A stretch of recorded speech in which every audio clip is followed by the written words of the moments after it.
Kami mau menyatakan bahwa sungguh nama-Mu besar dan termulia Tuhan. Dan biarlah kebesaran nama-Mu, kemuliaan-Mu itu bisa dinyatakan dalam kehidupan kami sebagai orang-orang yang mengaku sebagai pengikut-Mu Tuhan. Mengucap syukur untuk anugerah-Mu Tuhan pada hari ini. Kami percaya kebaikan-Mu selalu baru, kemurahan-Mu selalu baru setiap hari atas hidup kami.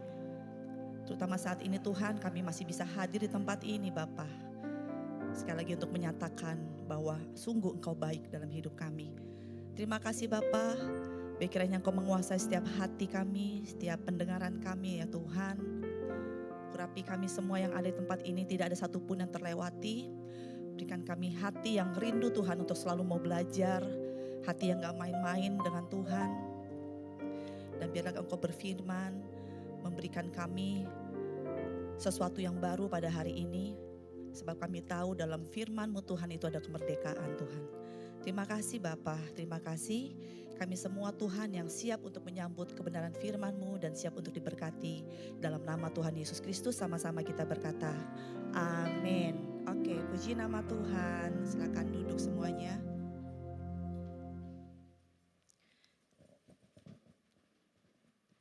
Shalom semuanya. Saya lihat ramalan cuaca dari hari apa ya? Diramalin sampai hari ini hujan terus sampai 1 minggu. Saya bilang aduh hujan lagi ya, kesian sama teman-teman di Kelapa Gadingan karena kemarin sempat dengar sempat lumayan tinggi ya airnya gitu kan. Tapi puji Tuhan hari ini nggak hujan ya. Kemarin hujan ya tapi di gini, hujan juga tiap hari ya.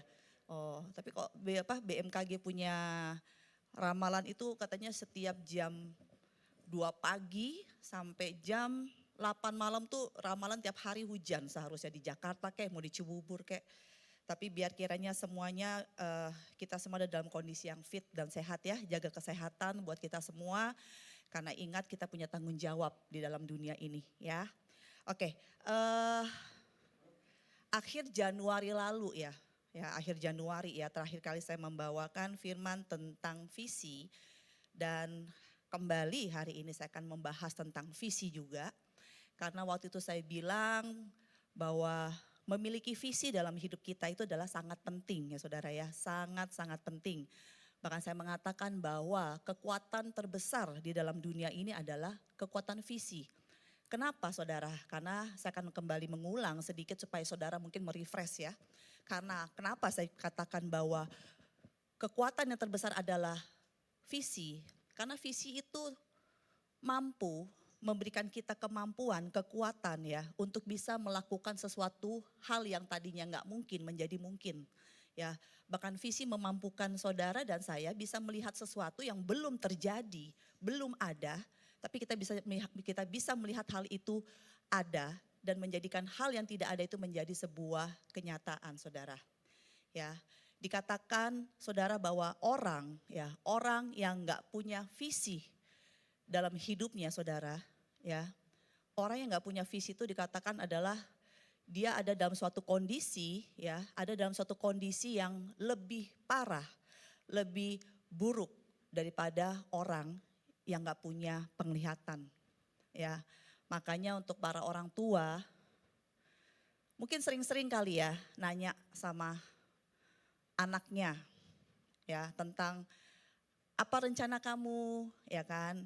2 tahun lagi, tahun depan kamu mau ngapain? Karena sebagai mungkin kita kadang-kadang perlu membantu mereka untuk mereka tuh nggak lepas kendali atau ngerasa bahwa masih muda gitu ya. Saya masih muda, hidup main-main aja ya. Bahkan di usia dini kalau kamu orang boleh tanyakan, apa sih kamu besar mau jadi apa? Orang mungkin kita taunya cita-cita, tetapi kita yang di dalam Tuhan tahu bahwa sesuatu yang ada di dalam hati itu terkadang itu diberikan oleh Tuhan saudara ya. Jadi mulai tanya kepada anak-anak kita, apa planning kamu 5 tahun lagi? Kamu kalau udah besar mau ngapain? Ya kan? Selesai kuliah kamu mau ngapain? Habis kerja kamu mau ngapain? Coba supaya mereka bisa gitu saudara, punya sesuatu yang sebenarnya Tuhan taruh dalam hati mereka saudara ya. Jadi tadi saya katakan bahwa orang yang gak punya visi dalam hidupnya saudara adalah orang yang ada dalam suatu kondisi yang lebih buruk, lebih parah dibandingkan orang yang tidak punya penglihatan. Karena orang yang tanpa visi akan mempunyai kehidupan yang tidak ada pertumbuhan, tidak ada kemajuan. Mereka hanya berputar-putar, ya, hanya melakukan hal-hal yang nggak jelas, saudara. Meributkan hal-hal yang nggak penting dalam kehidupan mereka. Itu adalah orang-orang yang nggak punya visi dalam hidupnya. Tetapi visi membuat saudara dan saya bisa fokus. Visi membuat saudara dan saya bisa maju ke depan, ya, dan bisa melakukan, mengerjakan sesuatu yang kita tahu bahwa itulah yang paling penting, itulah prioritas utama yang seharusnya saya lakukan, dan tidak menyusahkan diri dengan berbagai hal yang nggak penting, saudara. Ya, beberapa waktu kemarin saya juga selalu bilang bahwa saya sangat terberkati, ya, ketika mendengarkan sebuah kebenaran firman Tuhan bahwa Tuhan itu nggak pernah meminta saudara dan saya menjadi orang yang super bisa, ya. Tetapi Tuhan mau membuat saudara dan saya menjadi orang yang fokus, ahli dalam melakukan paling tidak satu saja dalam hidupmu. Jadilah ahli dalam hal itu, saudara. Daripada semuanya mau dibikin tapi nggak ada yang benar, saudara. Ya, dan visi membantu saudara dan saya untuk bisa melakukan hal itu, saudara. Ya. Saudara tahu bahwa visi juga adalah hadiah terbesar, ya, hadiah terbesar yang Tuhan berikan kepada saudara dan saya, tentunya selain karya keselamatan dan Roh Kudus, ya. Karya keselamatan dan Roh Kudus adalah yang tertinggi, saudara. Tapi visi juga adalah hadiah yang terbesar yang Tuhan berikan kepada saudara dan saya, ya. Dikatakan saudara, dengan visi, ya, hal itu akan membuat kita menjalani hidup dengan lebih mudah, ya, lebih efektif, ya kan. Tapi yang harus kita pahami kembali dan ingat kembali, saudara, bahwa sebuah visi, ya, seharusnya lahir dari sebuah tujuan yang jelas, ya. Visi seharusnya itu lahir dari sebuah tujuan yang jelas, ya. Dan untuk tahu tujuan kita dengan jelas, perlu kita kembali bertanya tentunya sama yang menciptakan hidup kita dong. Bertanya, apa tujuan aku ada di muka bumi? Apa tujuan aku ada dalam keluarga ini? Apa tujuanku ada dalam gereja ini? Apa tujuanku ada dalam kantor ini, dalam sekolah ini, atau dalam komunitas apapun? Apa tujuanku? Saudara harus bertanya kepada Sang Pencipta, karena dialah yang membuat kita ada dalam sebuah keluarga. Dia yang menempatkan saudara dan saya dalam rahim ibu kita, ya. Itu semua dengan tujuan, saudara. Ya, makanya buat orang yang kadang-kadang hidupnya asal-asalan, saya tahu bahwa orang-orang itu pasti nggak ngerti apa tujuannya, ya. Atau mungkin banyak orang yang tanpa sadar, ya, menggerutu misalnya, ya. Kenapa sih aku lahir di keluarga ini gitu? Aku kan maunya lahirnya di keluarga yang kaya misalnya, ya. Kenapa Tuhan naruhnya di ibu yang miskin misalnya gitu, ya. Kenapa Tuhan nggak taruh aku di sebuah keluarga yang kerajaan gitu, yang hebat. Kenapa taruhnya di sini gitu.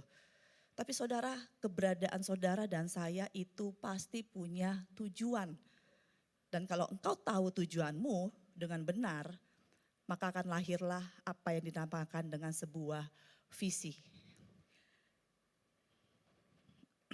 Dan tadi karena saya katakan bahwa tujuan kita seharusnya kita tanyakan kepada Tuhan sebagai pencipta saudara dan saya, maka sudah juga dipastikan bahwa ketika saudara mengharapkan sebuah visi, saudara juga harus memintanya kepada Sang Pencipta tersebut, saudara. Bahwa gini loh, visi itu bukanlah sesuatu yang kita cari, ya. Visi itu bukanlah sesuatu yang kita putuskan, oke, saya mau punya visi begini, bukan, saudara. Tetapi engkau harus menemukan visi itu di dalam suara Tuhan. Kenapa? Karena tadi saya katakan bahwa Tuhanlah yang dari awal sudah menetapkan tujuan hidupmu, dan Tuhan juga yang seharusnya memberikan visi kepada saudara dan saya. Perbedaannya Januari kemarin saya sudah jelaskan. Apa perbedaannya visi pribadi sama visi yang dari Tuhan? Visi pribadi sebenarnya nggak jauh-jauh saudara. Visi pribadi itu adalah pasti sesuatu hal yang hanya memuaskan kedagingan saudara dan saya. Nggak ada kemuliaan Tuhan di sana, yang ada kemuliaan kita. Tapi kalau visi dari Tuhan, visi itu harus bekerja sama dan tidak akan mungkin melenceng dari tujuan atau kodrat yang telah Tuhan tetapkan kepada saudara dan saya. Itu harus berjalan dengan selaras. Karena itu sekali lagi kalau saudara mau menemukan visi saudara dalam hidup ini, maka saudara harus mencarinya di dalam suara Tuhan dan bukan suara manusia atau suara dunia yang ada di sekitar sini. Coba sama-sama katakan bahwa suara Tuhan adalah visiku. Sekali lagi, coba kembali katakan suara Tuhan adalah visiku. Saudara, saya saat ini tuh sedang renovasi rumah, ya. Saya sedang renovasi rumah dan saya hitung-hitung kayaknya lebih dari 2 kali saya ada renovasi rumah. Kenapa saya sampai renovasi rumah? Karena ada sesuatu yang kayaknya kurang pas gitu di hati ya. Akan keberadaan rumah saya, kayaknya ada hal-hal yang gak sesuai dengan keinginan saya. Karena memang rumah tersebut bukan saya yang bangun ya. Bukan dibangun berdasarkan kehendak saya. Tetapi berdasarkan developer yang bangun. Jadi kita beli rumah yang udah jadi ya. Makanya mungkin orang yang udah punya rumah pasti bisa tahu. Pasti kita akan bikin apa namanya renovasi ya. Renovasi mengikuti keinginan kita. Tapi terkadang ada aja yang kayak aduh ini kurang pas, coba ini begini gitu saudara ya. Nah saudara, saya mau menjelaskan hal ini begini saudara. Ketika seseorang mempunyai sebuah visi akan sebuah rumah ya, saya memberikan sebuah contoh. Ketika seseorang mempunyai sebuah visi akan sebuah rumah, maka hal pertama yang akan dia lakukan, pastilah dia akan membeli apa yang namanya sebidang tanah. Ya, dia akan membeli sebidang tanah, lalu kemudian yang dia lakukan adalah dia akan memanggil pembangun ya. Mungkin kita sekarang bilangnya tukang bangunan, tapi kan tukang bangunan itu kayak konotasinya kalau di kita tuh cuma kayak tukang-tukang biasa. Tetapi sebenarnya bahasa aslinya sama, tukang bangunan atau the builder saudara ya. Orang-orang yang bisa kita mintai bantuannya untuk membangun dan merealisasikan apa yang ada dalam pikiran orang yang punya visi tersebut saudara. Dan orang yang membangunnya ini saudara ya, pembangun ini, dia nggak mungkin membangun rumah itu berdasarkan keinginannya. Karena ketika dia dimintai tolong, sang pemilik tanah tersebut pasti akan memberikan gambaran secara jelas ya. Atau kalau yang sekarang mungkin kita kenal dengan nama blueprint. Ada yang tahu nggak blueprint? Ya, blueprint itu atau cetak biru itu biasanya adalah sebuah denah atau sebuah gambar yang sangat-sangat akurat ya saudara ya. Sangat akurat tentang bagaimana bentuk rumah, sistem listriknya, bentuk bangunannya, kamar yang dia mau, segala macam. Dia akan mengkomunikasikan hal itu kepada orang yang dia minta tolong untuk membangun rumahnya. Saudara dan saya, kita adalah pembangun-pembangun itu saudara. Saudara dan saya ada di dunia ini bukan untuk membangun apa yang engkau mau, apa yang menjadi visi kita. Tetapi saudara dan saya, keberadaan kita adalah untuk membangun apa yang menjadi visi Tuhan dalam hidup kita. Jadi sebagai orang percaya kita nggak bisa hidup sembarangan.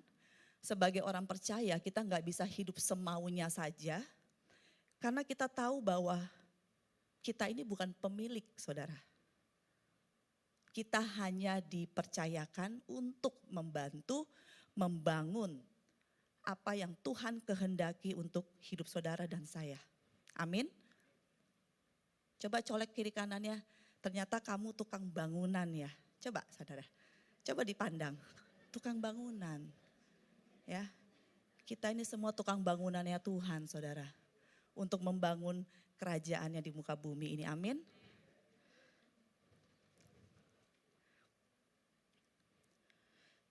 Dan karena hal itu saudara sangatlah penting ya seorang pembangun itu punya komunikasi yang baik sama pemilik tanah atau pemilik rumah tersebut ya. Pasti orang yang udah pernah ngejalanin renovasi ya, manggil tukang, benerin apa atau bahkan ngecat, kita tahu gimana kesalnya ketika apa ya, orang-orang ini salah nangkep apa yang kita mau. Ya, maksudnya kita udah keluar uang, beli bahan, tiba-tiba kita bilang begini ternyata bentuknya beda, Saudara. Ya, itulah kenapa makanya Saudara pembangun dan pemilik itu harus punya komunikasi yang baik supaya apa yang dibangun oleh pembangun ini tidak salah, Saudara. Tetapi tepat dan sesuai dengan apa yang diminta, sesuai dengan apa yang sudah dirancangkan oleh pemiliknya. Itulah kenapa saya katakan tadi kalau saudara dan saya kita harus menemukan visi dalam hidup saudara dan saya. Maka kita harus mendapatkan itu di dalam suara Tuhan. Sebagai pemilik hidupmu, sebagai pemilik dunia ini, hanya di dalam suara Tuhan engkau akan bisa menemukan visi yang telah Dia taruh dalam kehidupan saudara dan saya. Dan itulah sebabnya saudara, ya, Tuhan berfirman dalam Yeremia 29 ayat 11 ya. Yeremia 29 ayat 11 firman Tuhan berkata begini. Sebab aku tahu kata Tuhan, rancangan apa yang ada padaku mengenai siapa saudara? Mengenai kamu. Ya. Firman Tuhan ini menjelaskan bahwa gini, Tuhan itu punya rancangan loh buat hidup saudara. Punya saudara. Jadi jangan saudara kira, gue udah dilupain, hidup ini cuma sendirian, gak ada yang peduli. Enggak saudara, Tuhan udah menetapkan rencana dan rancangannya untuk saudara dan saya. Dan kita harus menemukan rancangan itu saudara. Mungkin secara umum, ya tahulah Bu Sari kan rancangannya pokoknya memuliakan Tuhan. Itu mungkin panggilan atau rancangan secara umum ya. Tetapi tiap pribadi di tempat ini saya percaya Tuhan punya visi-visi pribadi yang unik buat saudara dan saya. Ya, dikatakan jangan dihapus. Dikatakan tadi bahwa apa? Sebab aku tahu rancangan-rancangan apa yang ada padaku. Jadi Tuhan yang merancang mengenai kamu.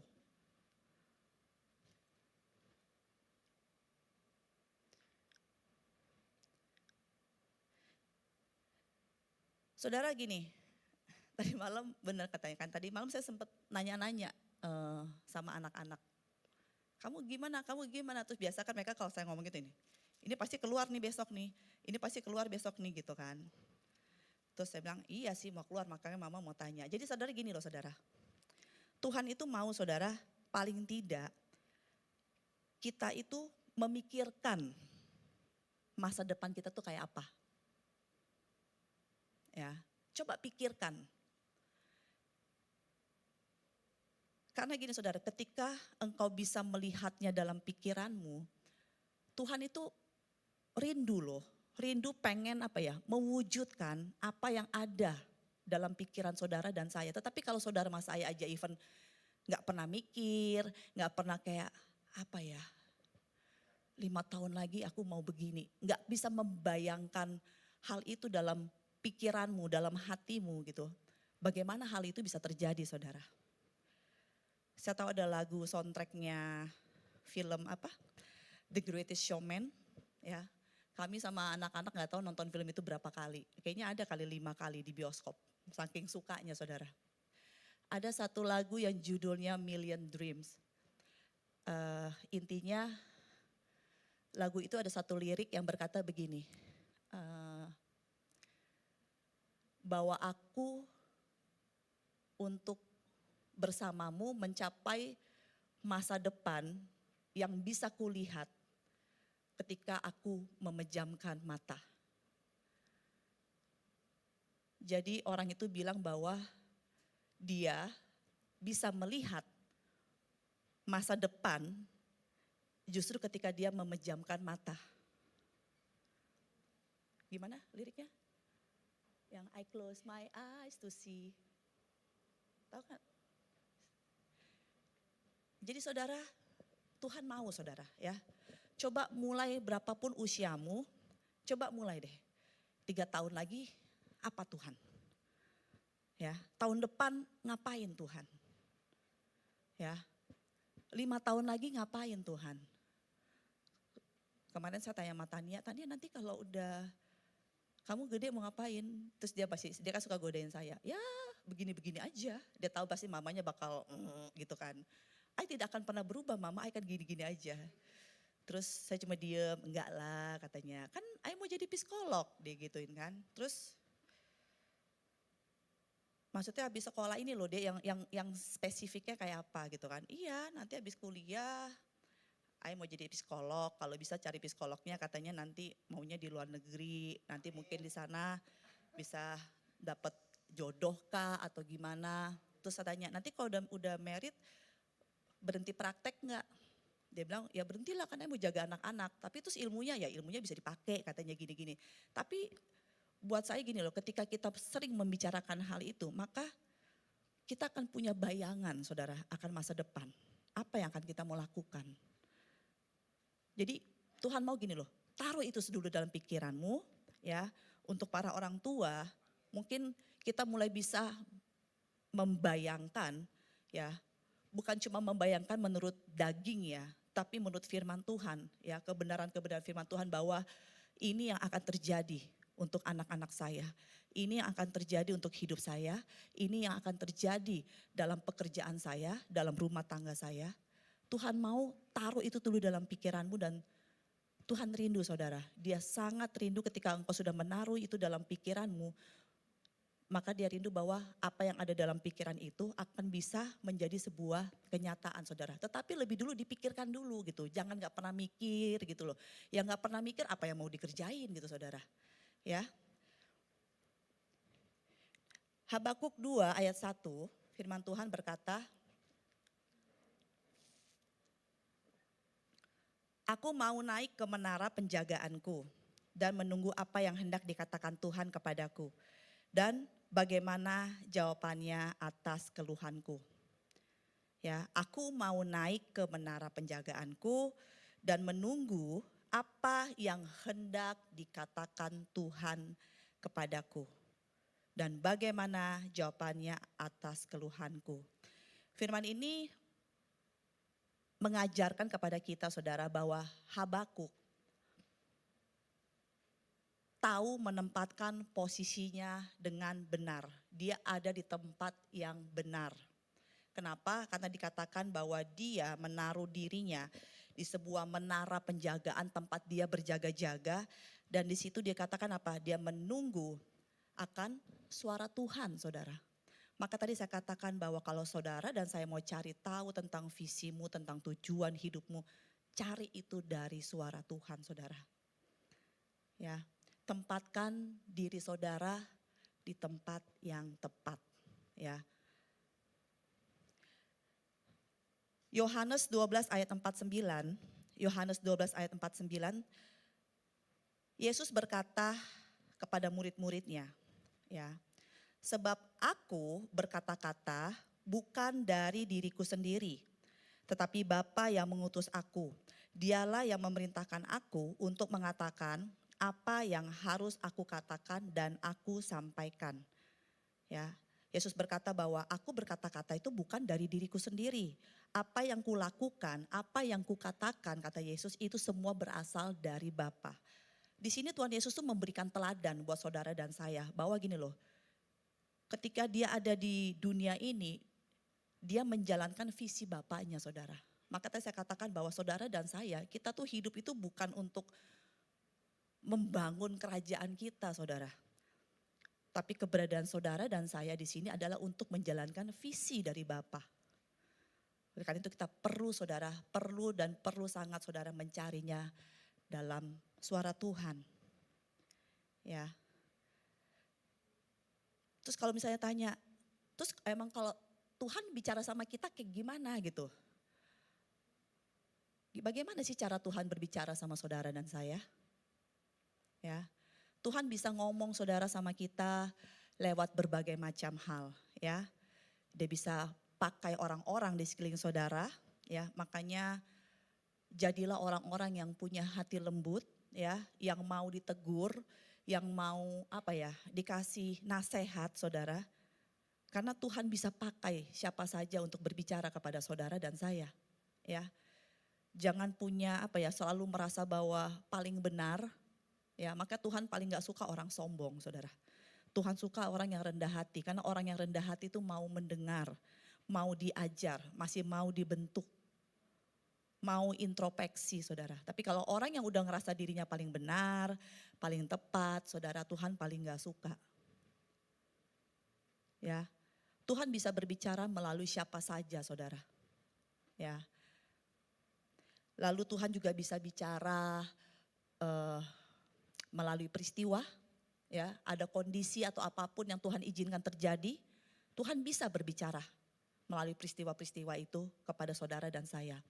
Tuhan juga bisa berbicara kepada saudara dan saya lewat alam semesta, ya, lewat binatang, lewat pohon-pohon, lewat semua ciptaannya Tuhan bisa bicara sama saudara dan saya. Maksudnya berkomunikasi, menyampaikan sesuatu.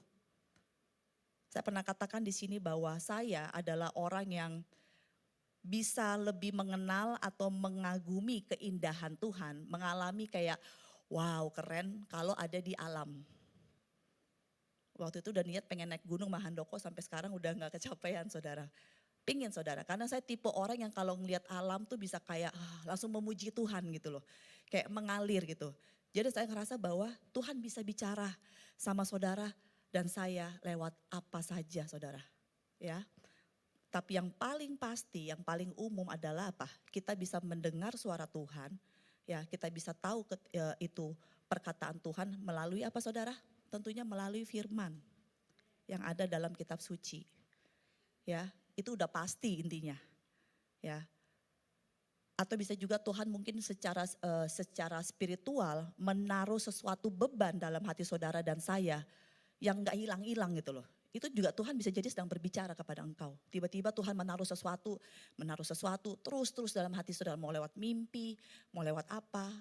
Atau mungkin ada beberapa orang yang diberikan anugerah, katanya pernah mendengar suara Tuhan secara khusus. Tuhan bisa berbicara kepada saudara dan saya lewat berbagai cara. Tapi yang pasti saudara, dia rindu saudara. Dulu saya berpikir begini ya. Saya pernah katakan di sini gini, ketika Pak Gunawan Kediri pernah bikin doa anak muda di rumah saya waktu itu, dia bilang gini, oke, setelah memuji Tuhan kita berdiam diri ya, kita belajar mendengar suara Tuhan. Saya sempat gini, emang Tuhan mau ngomong apa sih? Emang bisa dengar suara Tuhan gitu? Saya kayak langsung menajamkan telinga saya, apa yang akan terjadi gitu kan. Tapi ternyata kalau saudara memberikan diri untuk kayak Tuhan aku mau dengar suara Tuhan gitu. Tuhan tuh berbicara loh saudara, bukan di telinga, ya kalau pribadi saya gak di telinga, tapi dalam hati saya ada loh tuh saudara. Yang penting kamu mau cari suara Tuhan. Amin. Nah Tuhan berbicara dengan banyak hal, lalu bagaimana caranya kita bisa mendengar suara Tuhan, oke? 3 hal yang paling simpel gini saudara ya, 3 hal yang paling simpel untuk kita bisa mendengar suara Tuhan adalah gini. Yang pertama untuk bisa mendengar suara Tuhan, saudara dan saya harus dekat sama Tuhan. Amin. Untuk bisa mendengar suara suami saya dan dia harus dekat saudara. Saudara tahu gak bahwa gini loh, Tuhan itu gak mau berteriak saudara. Ya. Dan ketika saya mengerti akan hal ini, saya semakin tahu ya, kenapa kalau orang lagi marah, dia teriak. Dia maksudnya nadanya lebih tinggi gitu, suaranya lebih besar. Karena sebenarnya ketika seseorang sedang mengalami apa namanya konflik ya, atau apapun juga, itu dia sedang memposisikan dirinya jauh dari orang tersebut, saudara. Makanya intonasi suaranya naik, tinggi, dia berteriak. Seolah-olah orang itu jauh gitu, saudara. Tetapi ketika orang dekat, intim, dia gak akan teriak, saudara. Dia akan berbisik. Dan itu yang Tuhan mau. Kalau engkau dan saya mau dengar suara Tuhan, datang mendekat, saudara. Datang. Ya. Kenapa dia mau berbisik? Karena dia mau saudara dan saya dekat sama dia. Tuhan gak mau saudara dan saya jauh, ya. Itu cara pertama yang paling simpel. Gimana caranya bisa dengar suara Tuhan? Datang mendekat. Amin. Lalu yang kedua, untuk bisa mendengar suara Tuhan, kita harus lebih dulu tahu dan terbiasa untuk mendengar suaranya, saudara. Ya, untuk kita bisa mendengar suara Tuhan, kita harus tahu, mengenal dan terbiasa dengan suaranya. Ya, saya punya teman yang indigo, saudara. Jadi dia suka ngomong sama saya, aku capek katanya. Kenapa? Saya bilang, iya saya kalau ketemu orang itu ada suara-suara dalam pikiran saya. Maksudnya iya suara-suara itu nyuruh saya ngomong sama orang itu. Ngomong apa aja. Jadi kayak ketemu siapa saya bisa ngelihat orang ini ngapa-ngapain. Terus saya capek, saya lelah karena ketika saya sampaikan terkadang orang itu marah sama saya katanya gitu kan. Terus saya bilang dong, kamu tahu gak itu suara siapa yang ada dalam pikiran kamu itu? Gak tahu katanya. Saya gak tahu itu suara siapa, tapi suara itu pokoknya ada terus dalam pikiran. Jadi saya capek kalau keluar rumah ketemu orang, ada suara, orang ini begini, ngomong gitu loh. Nanti ketemu siapa, orang ini begini, ngomong. Kadang dia ngomong, kadang enggak. Tapi dulu dia ngomong terus sampai akhirnya katanya dia dimusuhi sama orang. Karena seringkali dia menegur katanya dia marah. Terus, tapi saya tanya, tapi kamu tahu enggak itu suara siapa? Saya enggak tahu, saya menyebutnya itu adalah sang pembisik katanya. Jadi saudara, di dunia ini tuh banyak saudara, suara-suara ya. Dan bagaimana cara kita untuk bisa mendengar suara Tuhan? Kita harus tahu bahwa itu adalah suara Tuhan. Caranya gimana? Kenali firman Tuhan, kenali perkataannya. Ya, dia pernah bicara sama teman baik saya udah gak tahan suara yang ada dalam pikiran saya ini katanya maksa saya untuk ngomong ke kamu. Jadi saya punya teman baik yang maksudnya beda iman sama suaminya, ya. Mereka tuh tadinya dua-duanya dari orang seberang, tapi oleh karena kemurahan Tuhan teman saya ini bertobat, saudara, ya, bertobat dengan sendirinya. Tapi sampai detik ini dia tetap bergumul, suaminya belum percaya. Nah, tiba-tiba kami dalam lagi berdoa, teman saya yang indigo ini ngomong, suara di dalam saya ngomong, pembisik itu ngomong sama kamu, udah kamu katanya percuma. Ikatan yang ada sama suami kamu tuh terlalu besar, sampai mati suami kamu gak akan bertobat. Dia bilang begitu. Jujur teman saya down, saudara. Hah? Padahal dia masih sering doain suaminya, tapi katanya teman saya yang indigo tuh ngomong gitu, bahwa suami kamu gak akan bertobat. Ini tadi suara yang ada dalam diri saya ngomong begitu dan biasanya benar katanya. Saya cuma ngomong kayak gini, setahu saya bilang gitu. Firman Tuhan itu mengatakan bahwa setiap karunia yang ada, itu gunanya untuk membangun tubuh Kristus. Bukan untuk menjatuhkan, saya bilang. Jadi kalau kamu punya suara, terus kamu bicara, dan suara pesan yang kamu sampaikan itu melemahkan iman saudaramu, saya bilang gini, saya ngerasa itu bukan suara Tuhan, saya bilang. Karena saya tahu Tuhan saya tidak akan melemahkan iman kita. Maka saya bilang penting untuk saudara dan saya tahu firman Tuhan, ya, baca firman Tuhan. Jadi ketika saudara dengar, lihat apa ya, quote-quote yang keren ya di medsos, dimanapun juga saudara gak langsung kayak terbuka.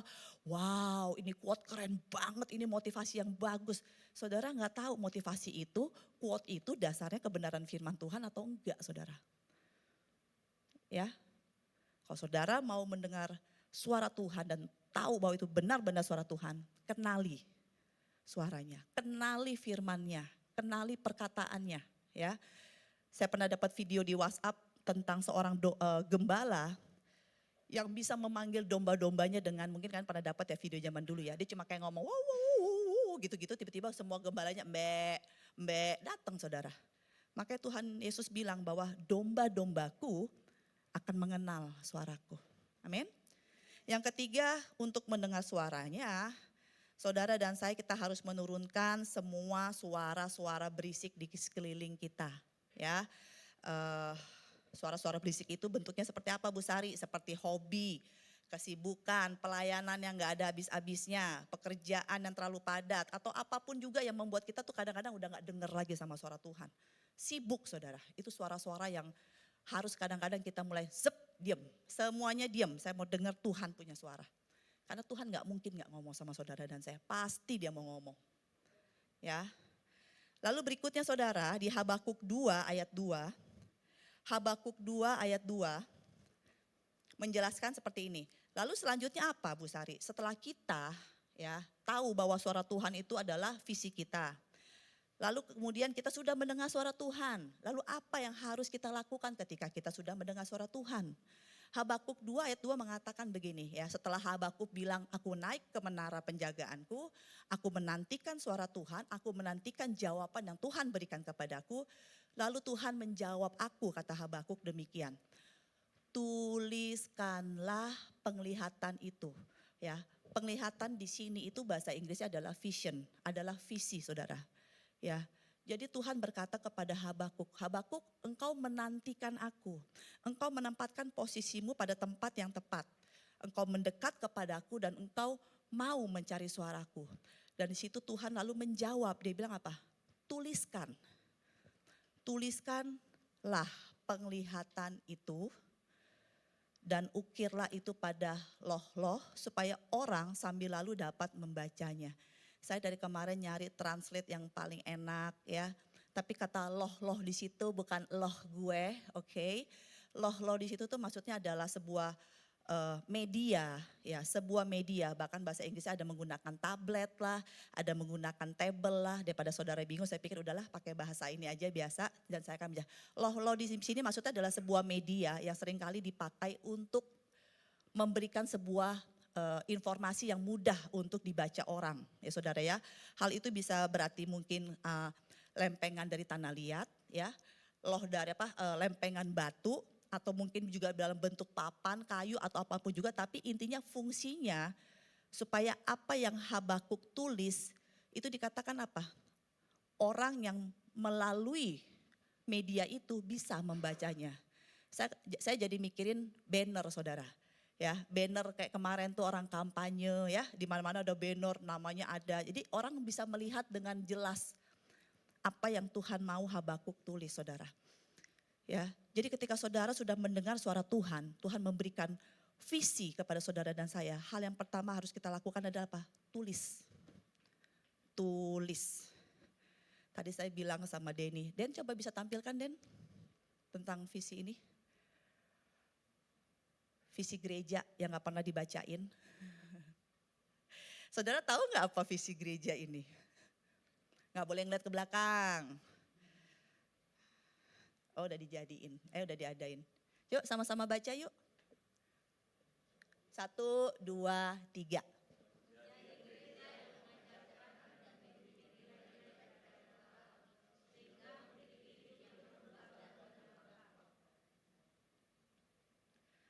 Saudara harus tahu visi gereja ini supaya saudara tahu kemana gereja ini sedang bergerak dan berjalan.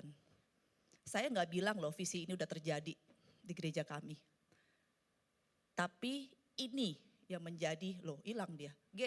Belum Mama udah nanya. Tapi inilah yang menjadi visi yang Tuhan taruh di hati suami saya sebagai gembala.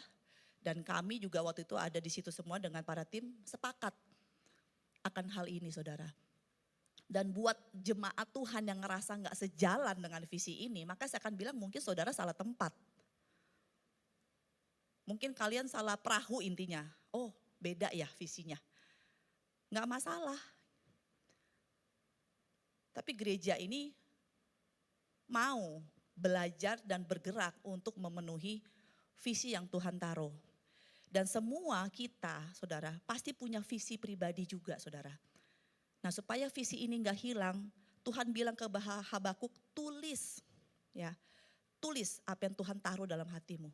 Mau taruh di HP kek, tapi yang bisa Tuhan bilang apa tadi, taruh di tempat di mana, bahkan ketika orang lewat orang bisa baca, saudara.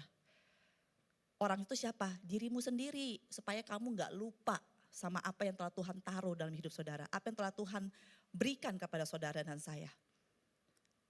Ya, taruh di kertas, apa namanya itu? Podcast ya? Bukan podcast mah itu ya. Ya itulah, kalian tahu ya, yang kertas yang ada lem-lemnya itu. Apa? Post-it, podcast kamu, iya lagi kamu. Post-it, Ben.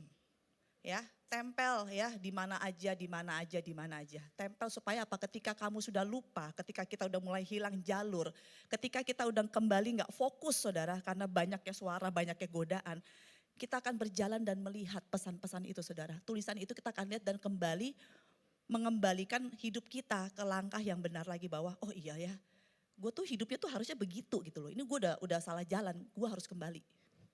Ya, yang pertama adalah dikatakan tuliskanlah, ya tulis, saudara. Yang kedua, ya apa yang harus kita lakukan ketika kita sudah mendapatkan visi dari Tuhan, dikatakan bahwa baca visimu setiap hari, saudara. Ya, dikatakan tadi apa? Tulis supaya bisa dibaca, ya. Untuk supaya apa? Ketika engkau membacanya terus menerus, saudara, maka imanmu juga akan dibangkitkan, saudara. Dibangkitkan dan itu akan mendatangkan kekuatan, saudara. Ya, baca dan doakan visi itu, saudara. Ya, walaupun terkadang seolah-olah kamu nggak yakin, ini benar nggak sih Tuhan? Saya pernah bilang juga ya Januari kemarin bahwa gini, saudara, tanda bahwa itu adalah visi dari Tuhan dan bukan visi pribadi, maka hal itu sulit untuk dicapai. Maka hal itu adalah sesuatu yang gak mungkin kamu bisa lakukan dengan kekuatan kamu sendiri. Itu baru visi dari Tuhan. Kalau sesuatu yang bisa kita lakukan itu mah gak perlu Tuhan, saudara. Ya, oh saya mau ini, misalnya saya tahun depan mau pergi, ya itu mah ya emang punya uang kali, itu mah gak usah visi dari Tuhan. Tapi sesuatu yang kamu tahu tidak lepas dari tujuan hidup, dari destinimu, dan kamu bahkan tahu Tuhan, gimana caranya gitu loh. Gimana caranya gitu, saudara. Ya, yang pertama tulis, yang kedua baca dan doakan setiap hari, saudara ya. Lalu yang ketiga, sering-seringlah untuk membicarakan visi itu, saudara. Ya, dengan siapapun juga, biarlah visi yang Tuhan taruh itu jadi sebuah apa ya, sesuatu yang hidup, bukan cuma jargon. Jargon itu kayak apa ya, slogan ya, kosong tapi nggak dihidupi, saudara. Ya, tetapi ketika engkau dan saya mendapatkan visi yang Tuhan beri, bicarakan itu terus menerus sama suami, sama istri, ya, sama anak, sama teman. Bicarakan visi itu terus, saudara, supaya visi itu terus benar-benar apa ya, bekerja dalam hidup saudara. Dia dihidupkan, saudara. Maka saya bilang jujur, kami di gereja ini jarang membicarakan visi. Jujur. Makanya saya bilang jadi kayak cuma tempelin aja di tembok. Nggak pernah diajak ngomong, dibahas terus-terus. Jadi maka saya bilang sama suami, saya pengen kalau kita ngumpul, kita makan, yang kita omongin ini nggak jauh-jauh gimana caranya supaya visi ini terjadi gitu loh. Bukan cuma ngumpul-ngumpul doang, happy-happy doang, makan-makan doang. Ini gereja punya tujuan gitu loh. Kalau ngumpul tuh mau ngapain? Mau doa mau ngapain gitu loh. Kebaktian ini juga mau ngapain gitu loh. Harus punya tujuan. Ya. Jadi sekali lagi, selain menulis, baca, doakan, bicarakan, saudara. Saudara gini ya, saudara harus terus membicarakan visimu sampai suatu saat, saudara, visi itu ketika menjadi sebuah kenyataan, visi itu akan berbicara dengan sendirinya. Ketika seorang pembangun selesai membangun sebuah rumah, pembangun ini gak perlu ngomong ke semua orang, itu rumah loh, itu rumah. Rumah yang sudah jadi itu dengan sendirinya akan apa? Memperkenalkan dirinya sendiri kepada semua orang yang melihat. Aku adalah rumah. Begitu juga dengan visi saudara. Ya, suatu saat ketika visi itu sudah menjadi hal yang nyata dalam hidup saudara dan saya, kita nggak perlu banyak ngomong lagi. Visi itu yang akan menjadi nyata dan akan berbicara kepada semua orang. Nggak perlu lagi kita ngomongin. Tapi sebelum visi itu menjadi nyata, bicarakan hal itu terus. Terus bicarakan hal itu terus ya. Untuk keluargamu, untuk anak-anakmu. Misalnya pokoknya papa mama yakin bahwa keluarga kita ini semuanya ada untuk Tuhan. Jadi apapun yang kita lakukan untuk Tuhan. Misalnya seperti itu saudara. Terus omongin aja terus. Kamu kerja itu untuk apa? Cari duit. Terus duitnya untuk apa? Untuk nolnya. Jadi harus semua sejalan dengan apa yang Tuhan taruh untuk keluargamu. Makanya buat bapak-bapak yang selalu saya bilang mau disebut pemimpin dalam rumah tangga, kau harus memberikan visi dalam rumah tangga. Ya, seorang bapak harus memberikan visi dalam rumah tangga, seorang suami juga harus memberikan visi bagi keluarga mereka dari rumah tangga mereka. Saya sama Pak Jeff udah punya saudara, kami punya visi pribadi masing-masing, kami juga punya visi pernikahan. Ya, tadinya saya mau foto, mau sharing, lupa saya saudara. Nanti kapan-kapan saya sharing ya. Belum pernah sharing ya kita di grup ya. Nanti kita sharing saya. Apa visi kami sebagai suami istri. Ya, beda lagi dengan visi misalnya dalam keluarga tentunya. Ya. Nah saudara, Habakuk 2 ayat 3 firman Tuhan berkata gini. Sebab penglihatan itu masih menanti saatnya. Tetapi ia bersegera menuju kesudahannya dengan tidak menipu. Apabila berlambat-lambat, nantikanlah itu. Sebab itu sungguh-sungguh akan datang dan tidak akan bertangguh. Ini mungkin buat anak muda bingung ya bahasanya ya. Tapi dikatakan gini saudara, saya akan menjelaskan gini secara simpel. Tuhan mengatakan gini, bahwa visi yang Tuhan kasih itu saudara, ya, mungkin sekarang saatnya belum tiba. Ya, mungkin ada beberapa dari kita, Bu, Tuhan dulu pernah taruh sesuatu dalam hati saya. Tuhan telah menaruh sesuatu dalam mimpi saya pernah punya mimpi, ya mimpi dalam Tuhan ya saudara ya, bukan mimpi pengen jadi ini gitu, bukan. Mimpi dalam Tuhan, bermimpi di dalam Tuhan.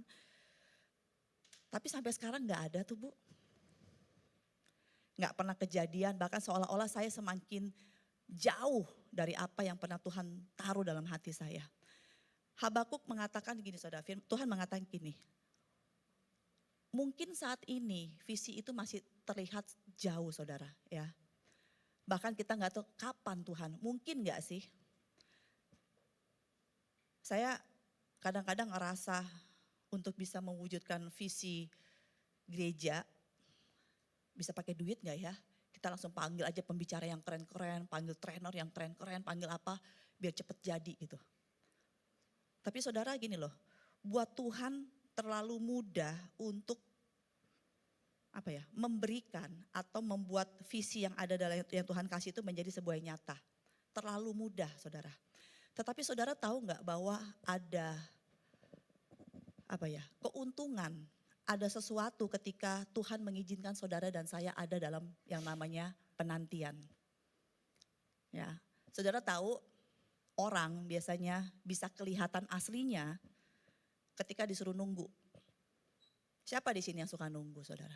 Ada enggak pacaran ya atau dekat sama cowok udah lama enggak ditembak-tembak misalnya ya, enggak ada kepastian ya kan. Pacaran tahunan ya ampun enggak dilamar-lamar ya kan. Ngebantu orang tapi enggak jadiin karyawan tetap ya kan, honorer atau cuma kayak ini aja ya kan. Enggak ada orang yang suka menunggu saudara. Ya. Termasuk suami saya yang sangat sabar ini saudara. Ketika dalam menunggu biasanya saudara ya, karena menunggu adalah sebuah pekerjaan yang sulit, bahkan lebih sulit. Kalau saya pribadi disuruh nunggu diem gini saudara, suami saya tahu tuh. Saya paling gak bisa kalau suruh duduk diem, mendingan saya ngapain, saya jalan-jalan kayak kalau saya bisa ke dokter, saya lihat nih berapa lama, 1 jam, saya gak akan bisa duduk diem. Pasti saya akan jalan ke sana, ada aja saya lihat, ada aja saudara. Karena buat saya menunggu tuh gak enak gitu saudara, duduk diem tuh gak enak gitu. Dan biasanya terkadang dalam menunggu penantian ini saudara, Tuhan akan memproses saudara dan saya. Ya, Tuhan akan memunculkan sisi-sisi buruk dalam dalam hidup saudara dan saya untuk membuat kita sadar bahwa ini loh aku yang sesungguhnya. Ketika lama dalam penantian akan janji Tuhan itu, tanpa sadar sisi-sisi buruk itu akan Tuhan munculkan saudara. Supaya apa? Supaya kita sadar. Tuhan gini saudara, memberikan janji itu terlalu mudah. Tapi Tuhan lebih dulu mau memulihkan hidup saudara dan saya, membersihkan hidup saudara dan saya lebih dulu sebelum janji itu digenapi dalam kehidupan kita. Walaupun sebaik apapun kita udah punya rencana, wah saya udah punya rencana ini, saya punya rencana ini, tapi kok gak kejadian. Saudara, apakah menurut saudara Abraham punya rencana untuk punya anak di usia 100 tahun? Punya dia rencana. Emang dia maaf ya, gak berusaha kah dia dengan istrinya tiap hari?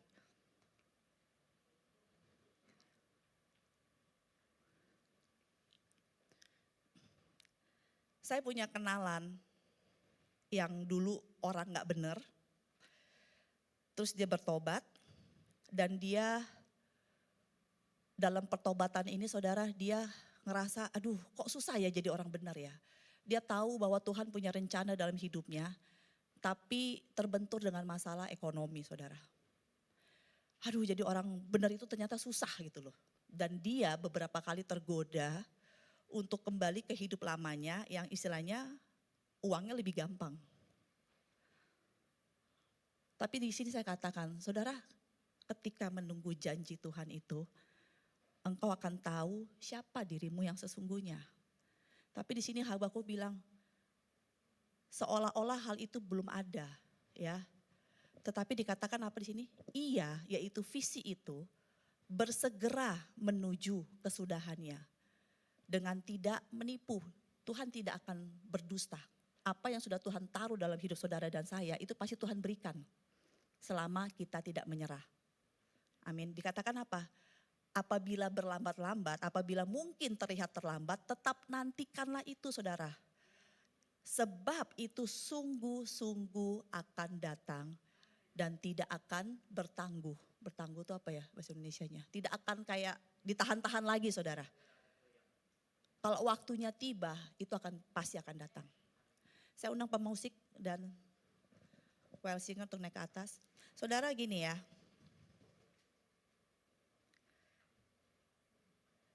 Tuhan lebih dulu mau berurusan dengan hidup saudara dan saya dan membereskan kehidupan kita sebelum hal-hal yang besar yang Tuhan janjikan itu akan menjadi sebuah hal yang nyata dalam hidup kalian. Dan kalau misalnya saat ini ya di antara kita masih yang banyak menantikan hal itu yang tadi saya bilang enggak kunjung-kunjung datang. Firman Tuhan berkata hal itu akan segera datang. Seringkali pertolongan Tuhan, jawaban Tuhan, tangan Tuhan itu terlihat seperti lambat. Enggak sesuai dengan apa yang kita mau. Ini menjelaskan gini saudara, Tuhan dan kita tidak berada di zona waktu yang sama. Itulah kenapa Yesus berkata kepada murid-muridnya bahwa gini, waktuku belum tiba tapi waktumu sudah. Sebab waktu Tuhan dan waktu kita tuh adalah waktu yang berbeda. Ya, kita sering kali bilang Tuhan ini ada masalah nih udah di depan mata Tuhan masalah. Ini terus mana Tuhan? Ini segala apa yang udah kurencanakan gak terjadi semuanya. Padahal aku ingin membangun sesuatu yang baik untuk Tuhan. Tapi belum kelihatan gitu loh.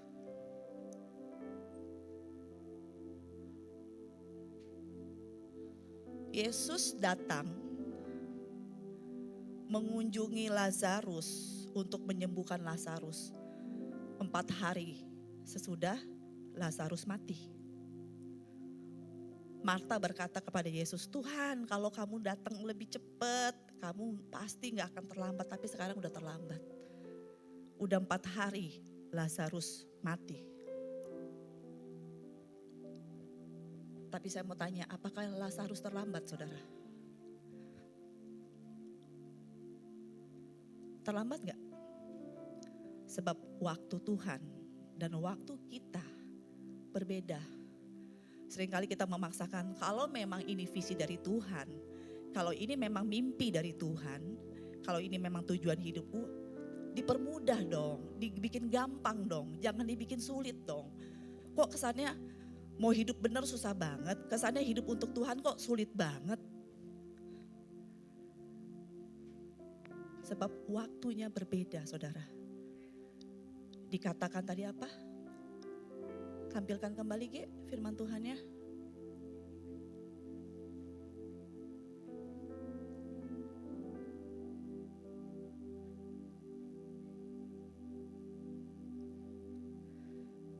Dikatakan bahwa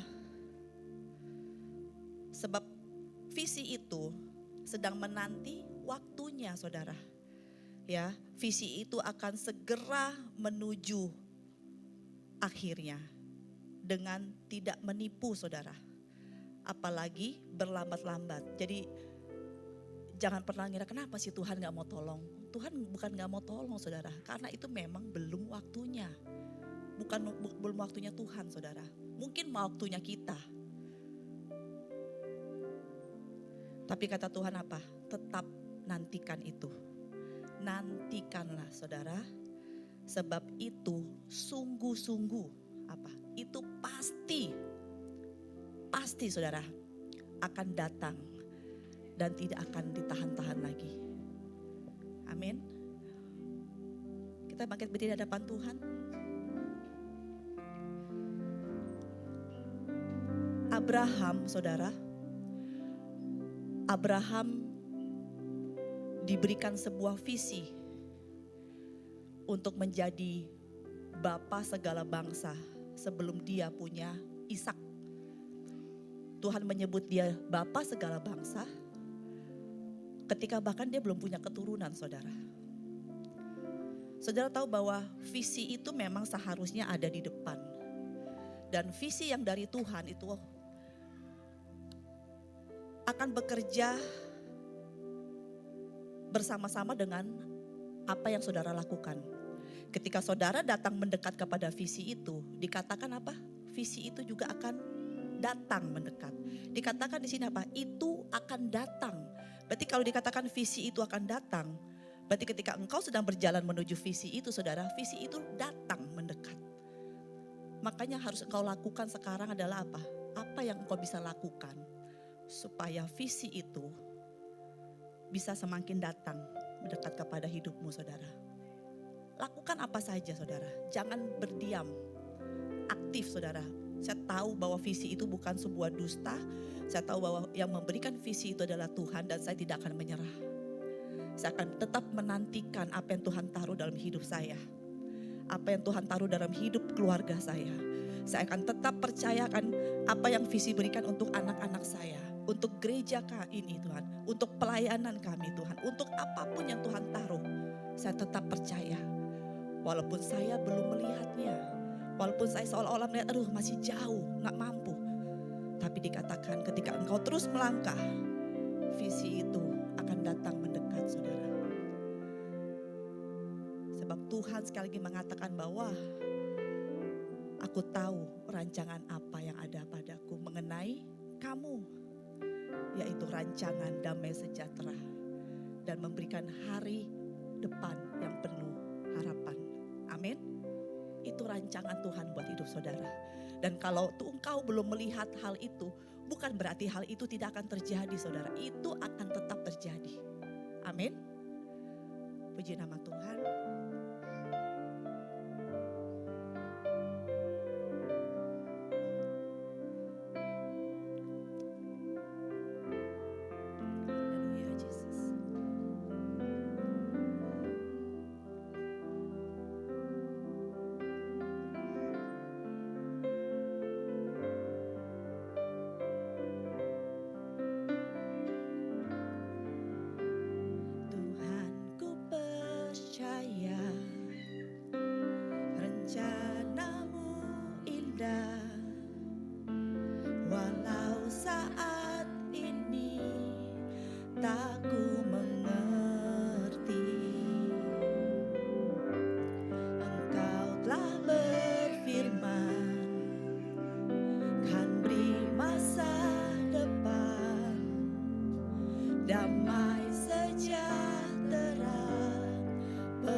saja.